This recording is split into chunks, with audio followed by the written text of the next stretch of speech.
দেখুন বন্ধুরা, আমি বানাবো সয়াবিনের তরকারি। তেল গরম হয়ে গেছে, গরম মশলা ফোড়ন দিলাম, পেঁয়াজ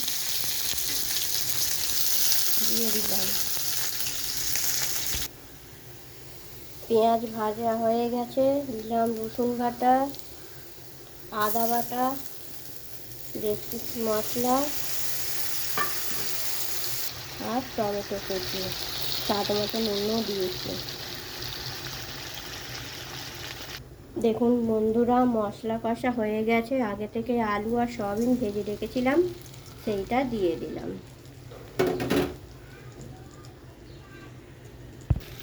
সয়াবিনটা কষা হয়ে গেছে, পরিমাণ মতো জল দিয়ে দিলাম।